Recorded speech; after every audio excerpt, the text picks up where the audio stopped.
بسم الله الرحمن الرحيم. الحمد لله نحمده ونستعينه ونستغفره ونؤمن به ونتوكل عليه ونعوذ بالله من شرور أنفسنا ومن سيئات أعمالنا. من يهده الله فلا مضل له ومن يضلل فلا هادي له. ونشهد أن لا إله إلا الله ونشهد أن لا إله إلا الله ونشهد أن لا إله إلا الله ونشهد أن محمدا عبده ورسوله. إن الله وملائكته يصلون على النبي يا أيها الذين آمنوا صلوا عليه وسلموا تسليما. اللهم صل على محمد وعلى آل محمد كما صليت على إبراهيم وعلى آل إبراهيم إنك حميد مجيد. اللهم بارك على محمد وعلى آل محمد كما باركت على إبراهيم وعلى آل إبراهيم إنك حميد مجيد. قال الله تعالى في القرآن المجيد والفرقان الحميد بعد أعوذ بالله من الشيطان الرجيم. بسم الله الرحمن الرحيم.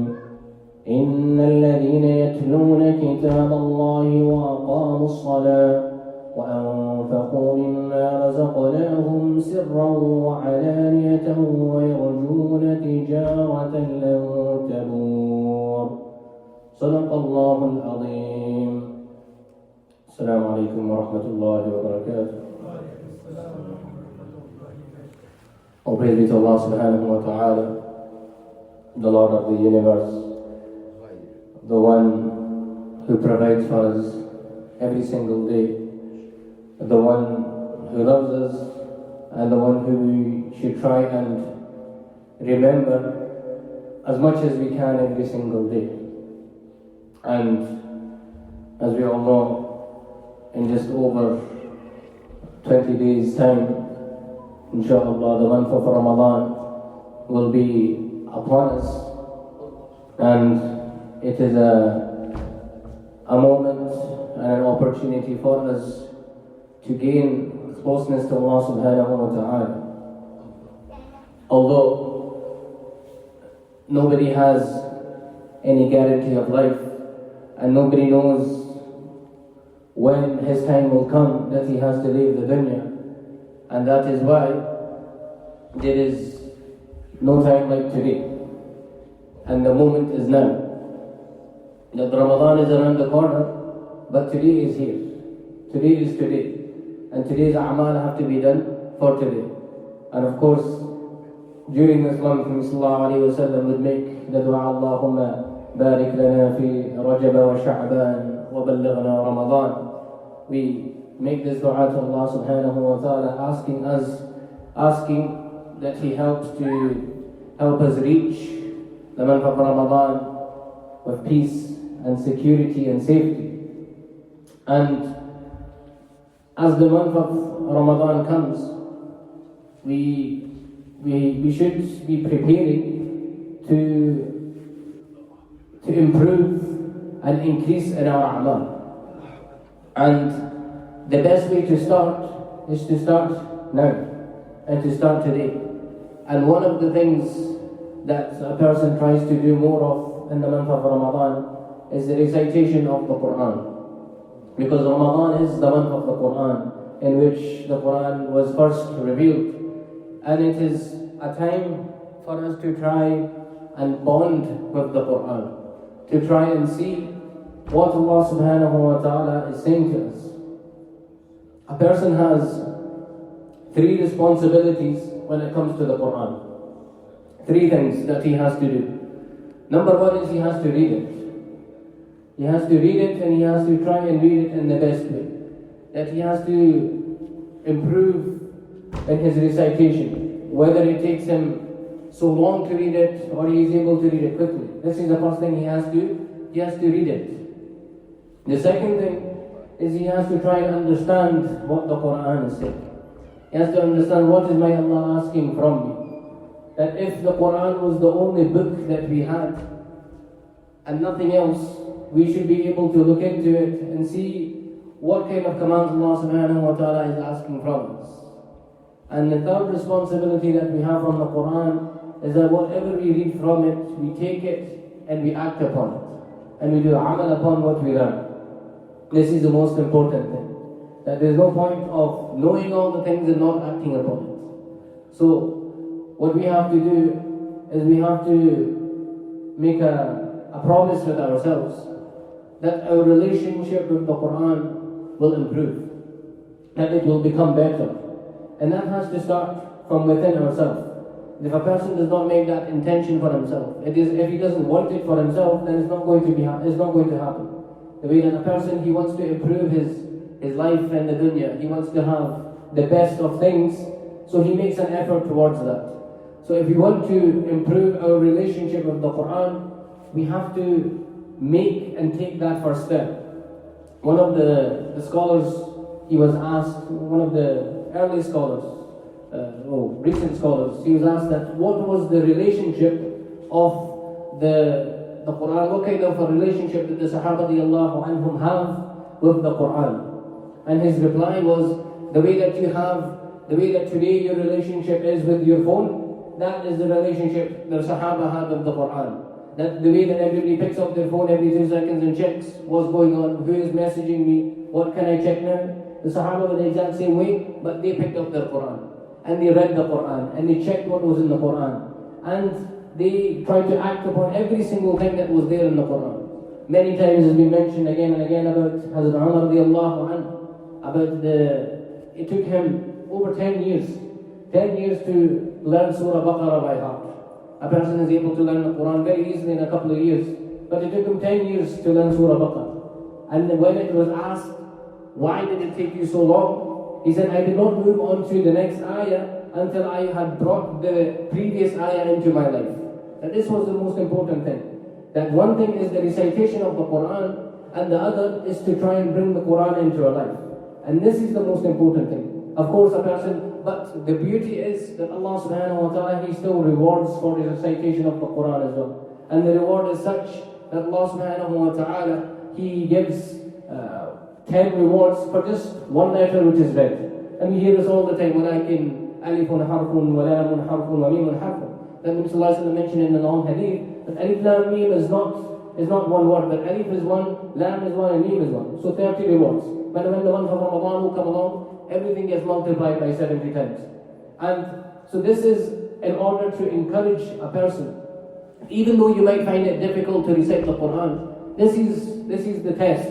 That you might find something hard. So a person who is studying, a person who is learning something new at work, and it might be difficult, but he knows that he has to do it. So the same way as a Muslim, we have to have that within us as well. To take that responsibility. That if I want to improve my connection, if I want to improve my relationship with Allah subhanahu wa ta'ala, this is something I have to do. I have to read the Quran. And whether a person understands what he's reading or not, it will have some kind of a benefit on him. And even if it means that we read, to have a set amount of time that a person he reads every single day. That to have the habit of every morning after Fajr Salah to sit and to recite Surah Yasin. A person who recites Surah Yasin, Nabi Sallallahu Alaihi Wasallam mentioned that his daily bread will be made easy for him. Everything will be easy. And to have that yaqeen, that our yaqeen has to be that in the words of Nabi Sallallahu Alaihi Wasallam, the things that have been said, they are the truth. You have to believe in it. If a person doesn't believe in it, he's not really going to follow through with it. He won't do it as much as he has to. And this is where we have to make sure that whatever amal that we are doing, we fully believe in it. We have that yaqeen and trust in Allah subhanahu wa ta'ala. That Allah subhanahu wa ta'ala will reward. And especially in today's times. Today when we look around in the current situation that we are living, everything is becoming expensive. Yes? Everything is becoming expensive. When we look at the fuel prices, the inflation rates, all of these kind of things, it has an effect on every single person. But as a Muslim, Nabi Sallallahu Alaihi Wasallam has said to us, he has taught the whole of the Ummah, a person who recites Surah Waqi'ah, a person who recites Surah Waqi'ah every evening, who recites it every evening, he will never have any kind of a problem with his wealth. He will never have any difficulty with his wealth. And this is to have full yaqeen and belief in this. That because my Prophet ﷺ said this, I will never have the problem. This is how you have to believe. And to understand that Allah subhanahu wa ta'ala is in control. No government is in control of us. Nobody can do anything. Allah is in charge. Allah is the one who is looking after us. Allah looked after all the people that came before, and Allah will look after all the people that come after as well. So as long as our trust, our belief and yaqeen is in Allah subhanahu wa ta'ala, nothing can go wrong. So this is where the first thing that we improve and try to increase our yaqeen in Allah subhanahu wa ta'ala. And all the things that Nabi Sallallahu Alaihi Wasallam mentioned about the Quran and the Hadith, about the Quran, all the things which have been mentioned in the Hadith. So for example, Al-Quran لَكَ حُجَّةٌ أَوْ عَلَيْكَ, that on the day of judgment, the Quran it will come and intercede for us. A person, the Quran will be able to speak. The Quran will say, Ya Allah, He will pick me up. He will greet me every single day, Ya Allah, forgive him. And if we put it to the side, if we only remembered it in the month of Ramadan, then they will say, Ya Allah, He opened me in Ramadan and He completely forgot about me. And we don't want to be from amongst those people who say, Ya Allah, even the month of Ramadan would come and He didn't even open me then. So we don't want to be from amongst those people. When it comes to dunya, we are very quick and ready to do the a'mal that we need to do. Because we understand what is the reward. We understand what is the reward. And when it comes to deen, when it comes to doing a'mal, when it comes to the akhirah, it's difficult because we're not getting something back straight away. We're not getting something back straight away. And Allah mentions in the Quran, إِنَّ الَّذِينَ يَتْلُونَ كِتَابَ اللَّهِ, the ones who recite the Quran, the book of Allah subhanahu wa ta'ala, وَأَقَامُوا الصَّلَاةِ, they establish their salah, وَأَنْفَقُوا مِمَّا رَزَقْنَاهُم, they spend from that which Allah subhanahu wa ta'ala has given, وَأَنْفَقُوا مِمَّا رَزَقْنَاهُم سِرًّا وَعَلَانِيَةً, in secrecy and in open, in public, whatever they are doing. وَأَنْفَقُوا مِمَّا رَزَقْنَاهُم سِرًّا وَعَلَانِيَةً يَرْجُونَ تِجَارَةً لَن تَبُورَ, there will be a profit for him that nothing else can compare to it. It will be the best kind of profit. And the profit, when a person has his own business, he's always looking, how much profit am I making? So in the same way, this is the word of Allah subhanahu wa ta'ala. Allah is promising us this. The one who recites the Quran, the one who recites the book of Allah subhanahu wa ta'ala, who makes sure that he is reading his salah. He is giving sadaqah as much as he can. And why is he doing it? Only for the pleasure of Allah. This is the most important thing. That our intentions have to be sincere. We have to do it with ikhlas. And I'm not doing it to show to anyone that look how pious I am. Look how much money I have, I am giving it in the path of Allah. Look how much I am reading of the Quran. I can read this much in this amount of time. None of this is important. It is only for Allah. That person who does it on the day of judgment, he will have a whole block of good a'mal. He will have a'mal so much that he'll look far and he'll be able to just see more and more and more. He'll think, where did this come from? And it will be because of the a'mal that he used to do. And it was because he only did it for the pleasure of Allah subhanahu wa ta'ala. So going back to the main thing, which is that yes, Ramadan is coming, but we start today. Today is, the whole purpose of Ramadan coming along is it shows in Zan that this is what you are capable of. This is what you are capable of doing in 1 month. The importance that we put in reading the Quran and making sure that we are praying all of our salah on time, frequenting the masjid as much as possible. All of these things, even then during the month of Ramadan, everyone is working. Everyone is working, they have so many things to do. But at the same time, they are fasting as well. So they have less energy. And Allah subhanahu wa ta'ala put so much barakah in that time. There is so much blessings in that time. A person is able to do so much more. So it is Allah showing us that insan, you can do it. If you really want to do something, you can do it. And we all feel so much better during that month as well. We all feel so much better because we are doing exactly what we are created to do. When a person does, when a machine is fulfilling its purpose, when your car is working, when it has been serviced, and the right fuel is getting put in, the MOT has been done, everything is perfect in the car, it will work fine. But if you, instead of putting diesel, you put petrol, what's going to happen? It's not going to work. So because the wrong fuel is going into the body, because the a'mal, because of the the things that we need to do in order to get close to Allah subhanahu wa ta'ala, because that is not going into the body, because the dhikr of Allah subhanahu wa ta'ala is not going into our hearts. This is why insan doesn't feel happy. This is why insan feels depressed. And this is why insan feels sad. And this is why I have this problem and this problem and this problem. As soon as we turn away from the remembrance of Allah subhanahu wa ta'ala, the troubles and the problems, they come. But as soon as we turn back to Allah subhanahu wa ta'ala, things become easier. And this is what we always have to remember. To work on our yaqeen. To work on our belief. To know that only Allah subhanahu wa ta'ala can do everything. No power, no might can do anything but Allah subhanahu wa ta'ala. And the quicker and the sooner that we realize this, the easier things will be for us. As soon as some difficulty comes to us, as soon as a problem arises, straight away, we lift our hands to Allah subhanahu wa ta'ala. Ya Allah, take this trouble away. Ya Allah, take this problem away, it will go away. And if it doesn't go away, we do sabr. And Allah subhanahu wa ta'ala will reward us for that sabr. So today, even sitting here, listening to all of these things, that is one thing. Another thing is believing in it. To fully believe in it. That yes, Allah will take care of me. Allah will look after me. And a lot of times people ask the question, I am doing everything that I am supposed to. I'm doing everything I need to. Yet still things are not going in my favor. Things are still not going in my favor. Why is this? And the simple thing that we have to look at is look at the life of Nabi sallallahu alayhi wa sallam, the most beloved to Allah subhanahu wa ta'ala. Every single thing, that majority of the things that happened in his life, it brought sadness, it brought grief, it brought difficulty. And it was a test from Allah subhanahu wa ta'ala. The most beloved to Allah subhanahu wa ta'ala went through so much trouble. So when we go through trouble, think of it as that I am going through the sunnah of my Nabi sallallahu alayhi wa sallam. Allah is testing me. Allah wants good for me. Allah wants the best for me. And this is all that we have to do. Think that, this dunya is not meant for us to enjoy a dunya, sijnul mu'min wa jannatul kafir. The dunya is a prison for the believers, and it is a jannah for the non-believers.